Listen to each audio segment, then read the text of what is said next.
madaxweynaha maamulka Galmudug Axmed Cabdi Kaariye Qoorqoor ay weheliyaan xubno ka tirsan labada gole ee Galmudug iyo sidoo kale mas'uuliyiin ka socotay heer federaal ayaa maanta dhagax dhigay wadada xiriirisa magaalada Gaalkacyo iyo sidoo kale garoonka diyaaradaha ee magaaladaasi mashruuca lagu dhisayo wadadan ayaa waxa bixinaysa midowga Yurub sida uu sheegay maamulka Galmudug waxaana maamulka mashruucan gacanta ku hayn doona dowlad goboleedka Galmudug sida maamulku cadeeyay ugu horeyn waxa goobta ka hadlay maayarka magaalada Gaalkacyo Cabdiraxmaan Sheekh Xasan Jimcaale isagoo ka hadlay muhiimadda deegaanka ay u leedahay isku xirka garoonka iyo bartamaha magaalada awalan Allah subhanahu wa ta'ala mahad iska leh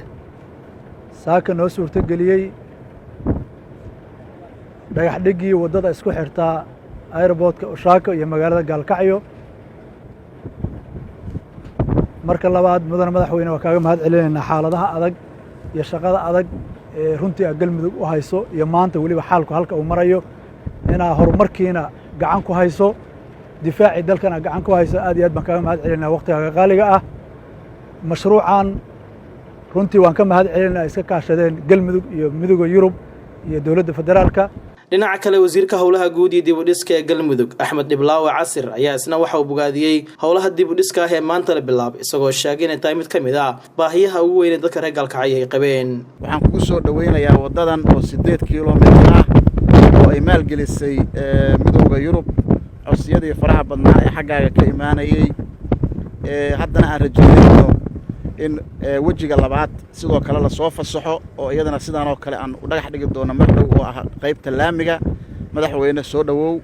waxaan ku faraxsanahay nagala soo qayb gasho daahfurka barnaamijka ugu dambeyntii madaxweynaha Galmudug Axmed Cabdi Kaariye Qoorqoor ayaa waxa uu tilmaamay in mashruucan la dhagax dhigay uu yahay mid wax weyn ka tari doona baahida dadka Gaalkacyo u qabeen in garoonka diyaaradaha uu helo wada nadiif oo ku xirta bartamaha magaalada Gaalkacyo isagoo soo kala dalbaday in laga shaqeeyo Galmudug dhismaha horumarinta iyo wadooyinka maamulkaasi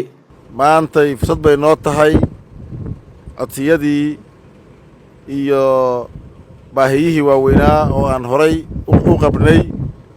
mid ka mid ah inay maanta lagu guulaystay inay noo hirgasho oon dhagax dhigno halkan waddadan isku xirta magaalada Gaalkacyo iyo airportka Oshaaka runtii waxay ahayd baahiyihii waaweynaa ee dalabaadkeenna ku jiray ee muddada aan ka shaqaynaynay maanta inay noo hirgasho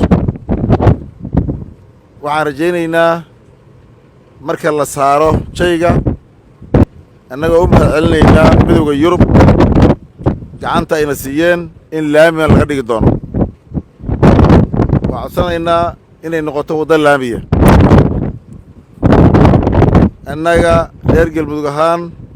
qaybo ka mid ahaan diyaarinay hore usii diyaarinay oo dadku ay bulshadu diyaarisay waana sababta runtii dhiira gelisay in maantay aan dhismaheedii gacan laga siiyo intii gacan ka geystay aan u mahad celinaynaa baahiyaha kale oo jira ayaan doonaynaa sidaas oo kale inaan gacan ka geysano annagu aan bulsho ahaan reer Galmudug ahaan gacanteeda geysano si aan u helno kaalmada kale iyo saaxiibada kale ee beesha caalamka gacantaan ka helayno Nuur Cabdiraxmaan Nuur VOS TV Muqdisho